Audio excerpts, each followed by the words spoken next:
You follow, I lead, you follow. I lead. More than in the weight, then you can't ever win this race. And the combatants who dissipate when they cash rid of this collab. Like who can do better than that? This is a new series I've been thinking about starting for a while, which will focus on the development of your leadership skills. I believe MGTOW are the best choice for this because they have taken their life in their own hands, which gives them much more experience with rational decision making than most people. This is one of the most important skills a leader could have, so MGTOW are basically destined to be leaders. This video will serve as a brief introduction to what I mean by leadership and why you would even want to develop the skill in the first place. Now, without further ado, let's begin. So, what exactly is a leader? In the simplest terms, a leader is someone who has authority over a select group of people, whom he must work with to accomplish a given task. Whether that be a manager at a supermarket or the CEO of a large corporation, they both occupy leadership positions and thus require the same set of skills to be effective in that position. There is an oceanic difference between an effective leader and an incompetent leader. Having an incompetent leader could single-handedly ruin an entire brand, possibly to the point of no return. I'm sure many of you can think of an example of this happening, where a fantastic CEO is replaced with someone who is highly unqualified, yet somehow still gets the position. Now, while it may be bad that they are in the position, an ineffective leader is easily replaced by a sufficiently motivated individual or group of people. Just refer to the history of France if you need any proof of that. This means that if you become a competent leader, you can easily work your way up the ranks and eventually replace that person, while having the population behind you every step of the way. This is important because the support of your group is an essential part of being a leader, as well as other things. Being a leader has numerous benefits. Firstly, and probably most importantly, is that you can more easily manifest your vision into the world. Think about it as if you are building your dream house. It is a lot easier if you could have 5 or so people help you with that task.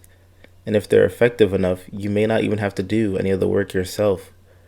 Bonus points if you're able to find people that are more skilled than you at building houses to get the job done. This is the goal of a leader, to be able to gather an effective group of people for the given task and give people tasks that they can resonate with. You would be a terrible leader if you assign the socially anxious engineer to teach an English literature class. That's obvious. However, this can get somewhat obscure when you begin discussing people's preferred work patterns and interests. These things are harder to notice and take into account, which is why it requires practice.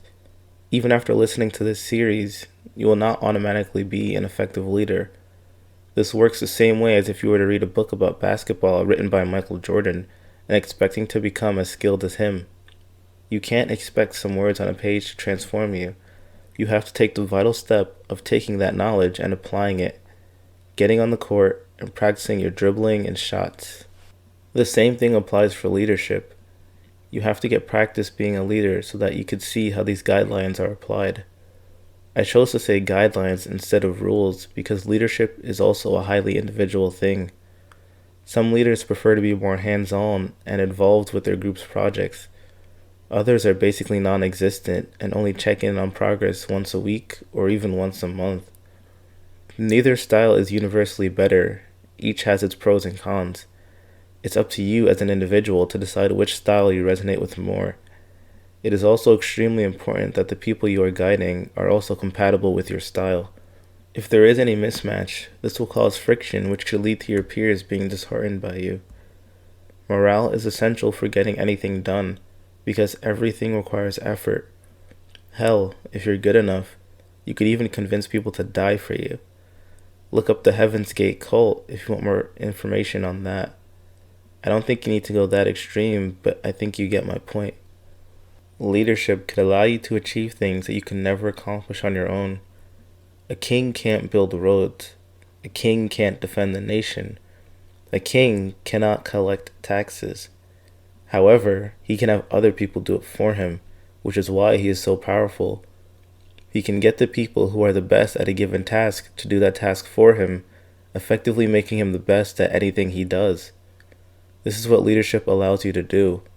It allows you to extend your experience to planes you've never even heard of. That is the reason why I think this series is essential, to make sure MGTOW are the ones leading the world in the future, so that society can be rebuilt if it collapses, or repaired if it is damaged, under the watchful eye of wise men. As far as the schedule is concerned, I'm going to try to release one of these every Sunday, though that is subject to change depending on how busy I get. I have a lot of sources for my information, which includes some articles, books, as well as my personal experience. However, I feel the most useful source would be Leadership 101 by John C. Maxwell. I'll leave a link to it in the description and would highly recommend reading it if you want some more information. But yeah, that's about all I want to say for now. Let me know if there are any specifics you want covered first. I have to map out what order I discuss things, so I can always accommodate whatever is in demand first. Other than that, like and subscribe to keep up with how the series turns out.